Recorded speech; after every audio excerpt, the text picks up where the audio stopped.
Hi, sweet ones, and welcome. You've landed in a space that holds it all: the ache, the beauty, the passion, the grief, the longing, the release. This is Embodied Divinity, and I'm Nikyla Maria.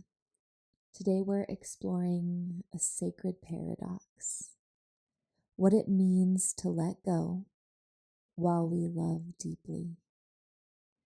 How do we loosen our grip on what we can't control without closing off our hearts?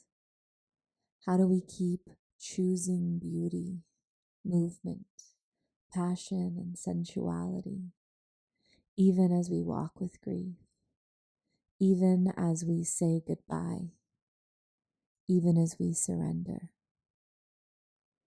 This episode is a soft and fiery unraveling, a mystical remembering, a space to feel, to learn, to breathe, and to reclaim. So wherever you are, I invite you to take a deep breath. Inhale through your nose, hold it, and exhale slowly through your mouth. Let your body settle. Let your spirit speak, and open to all you're ready to receive. I think there's a particular ache that lives in the heart of those who love deeply, the ache of release. We know what it feels like to cradle something precious in our hands and then be asked to open them, to surrender the timing, the outcome, the closeness, the control. If you've been listening for a while, you know that my oldest daughter graduated last month, and it kind of rocked my world. I was actually a little shocked by how much it rocked me and is still moving through my nervous system. And so last night she went out with her friends, and they were driving to like the city, which is just under an hour away from our house, and they were going to have this night of fun and whatever. But my whole body the whole time that they were gone was on alert. Not because anything was wrong, but because there was this sense of like my heart being outside of my body and just moving through life without my guidance and stuff. And that's not even the case, but that's what my mind was telling me. And it just felt like pure panic in my body. And I'm leaning into this knowing of my nervous system has been so accustomed to having my kids in my home, and it just being the three of us this last 16 years, and the closeness that we've created, that as that starts to evolve, as it should, my nervous system is recalibrating to a new type of life, a new era of loving, a new way of being with my kids. And it's that expansion and that evolution that is the work that we do here. In this case, it's to love without clinging and to soften even when fear is roaring. To say, I trust you. I trust the divine. And I trust myself to rise through this. So that's kind of what I've been moving through. And it's brought a lot up within me. And so as you listen to the unfolding of this conversation, sink into your ownness of, what am I releasing control of? What am I letting go of? What am I surrendering to as I expand and evolve into the next evolution of my soul? As I begin to integrate the void and become anew, whether it's your first time doing it or your 1000th. So let's breathe before we move on. Big, deep breath in through your nose and out through your mouth. So one thing this is all bringing up for me is grief. And grief has a lot of disguises. There's obviously death and endings and heartbreak. But other times it arrives in transition, in lost versions of self, in the space between who we were and who we are becoming. Grief lives in the liminal space. But what I've come to learn is that grief doesn't mean the absence of beauty. In fact, the most profound beauty I've ever experienced has emerged because I allowed grief to sit beside me. I chose flowers and incense and body oil. I chose movement, slow, sensual stretches that reminded me I'm still here, that I get to feel. And that's what the whole podcast of Embodied Divinity is too. It's a movement, a practice for your soul, a remembering, a reclamation. And so for the last month, as I've been grieving this transition into a new era with my daughter,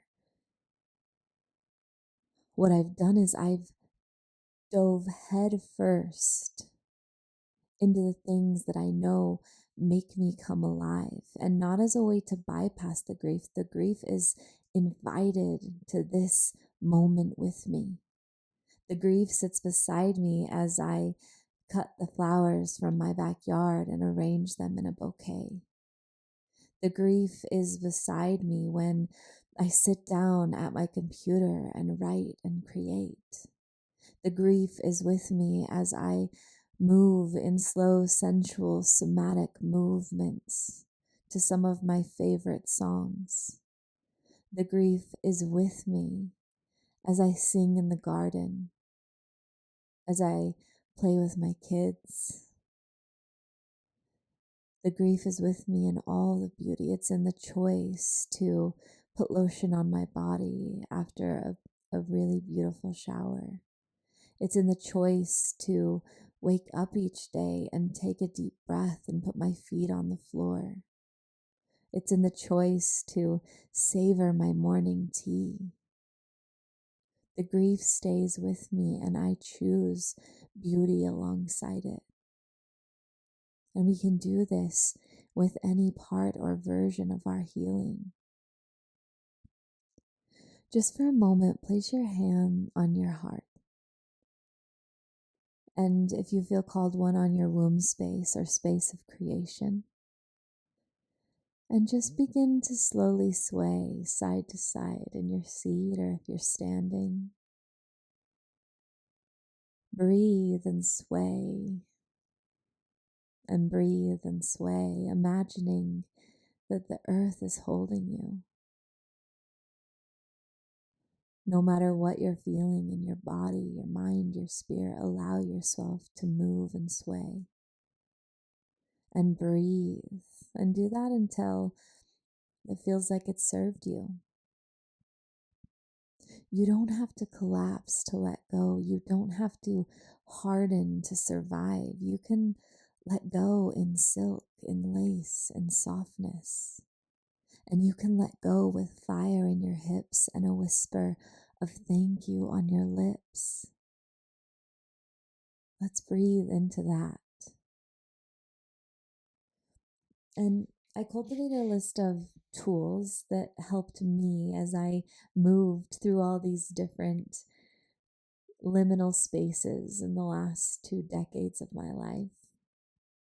And they're tools that I lean into as I move through these transitions. So the first one is ground, ground, ground. When anxiety rises, when joy rises, when life rises, ground. Pause. Place one hand on your belly and one on your chest. And do some box breathing, inhaling for 4, 3, 2, 1. Exhaling for 4, 3, 2, 1. And let's actually lengthen that exhale to 5, 4, 3, 2, 1. I like to do that in either 3, 6, or 9. So either 3 times in a row, 6 times in a row, or 9 times in a row, depending on how big the sensation is in my body. What this does is it brings you back to your body, back to your anchor, back to the present moment, back to stillness. And that's my number one go-to for these movements. Another one is sensuality and creating like a sacred sensual ritual. If it ever feels like you're losing control, do something sensual. Light a candle, oil your body slowly, dance with no music. Let your nervous system know that you are safe to release. And the reason we do this sensual practice is because our sacral chakra, our second chakra, is a lot of our divine feminine energy and our surrender. Whether you're gendered male or female, it doesn't matter. This is where we hold a lot of that energy. And when we're feeling overwhelmed, dropping back into that sacred space of flow and sensuality, really grounded flow and sensuality, is going to help you release some of those bigger emotions and channel it into that creative drive and passion as it moves up through your solar plexus. Another one is to ask a better question. Instead of what if this goes wrong, try what's the most beautiful outcome I can imagine? Or one of my favorite questions, what would love do here? And let those answers guide you into the next step. So remember, we're grounding, we're moving in a sensual way, we're asking a better question, and then we're speaking it out loud. Let these emotions or sensations or fears be witnessed. And it all depends on you. You can do it with a friend or a journal or source. But let it be witnessed in some way, shape, or form. And say, I'm afraid of losing this, but I choose to trust anyway. Or whatever the fear or the thought is for you. So we have these 4 tools to really lean into as we're allowing and making space for the grief or the anxiety or the sensations of letting go. Just a quick reminder before we move on Wednesdays, I always release a meditation that goes with the theme of the podcast. And so this week it's going to be a guided meditation through letting go.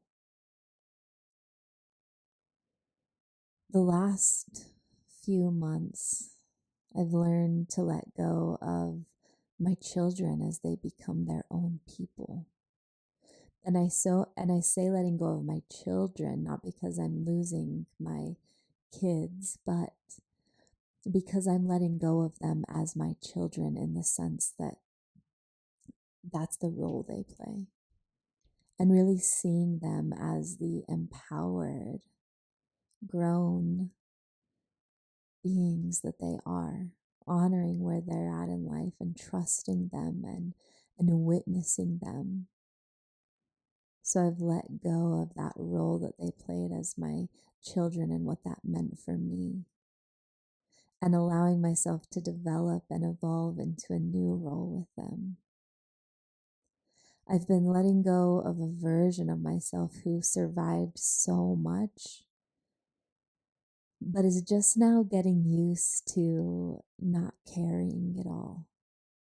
And so as I let go of the last bits and pieces of baggage from all of the things of my past, I'm learning how to walk with all of that weight and letting go of the version of myself who ever had to carry anything. I'm letting go of control in a lot of areas in my life. And I know that because these things are coming up for me, they're coming up in the collective. And so sink into your own scenarios, your own circumstances, your own stories currently. Look at the things you're letting go of. And I have a short poem for you to listen to as you think of those. I used to think letting go meant shutting the door, turning the page, walking away clean. But I've learned it's messier than that, quieter, more holy. Letting go is the hand that lingers a moment too long, the prayer whispered before the breath releases. It's loving with the whole chest, even as the arms open. It's choosing softness when fear begs you to grip. It's the way I kiss my children's foreheads before they drive away, holding the ache, blessing the becoming. It's trusting the flame will return even if this match burns out. Letting go is not a rejection. It is reverence. It is saying, I love you enough to let you change, to let you leave, to let you live. And still I stay soft. I stay open. I stay me. Take a deep breath with me in through your nose and out through your mouth. If it is safe, close your eyes and inhale deeply. Let your shoulders drop. Bring to mind that something you're afraid of letting go. And now breathe into it. Say softly, I can love this and still release it. Feel your feet on the ground. Feel your heart beat. You are still here. You are still worthy. You are still whole. Letting go doesn't mean you don't care. It means you trust the current of life to carry you and those you love. Thank you for spending this time with me. I hope you felt seen and softened and sparked in all the right ways. If you're in a season of letting go, know that it is sacred. If you're choosing beauty in the midst of ache, know that it's enough. If you're loving deeply while loosening your grip, know that you are embodying courage. You are the poem, the flame, the river, the release.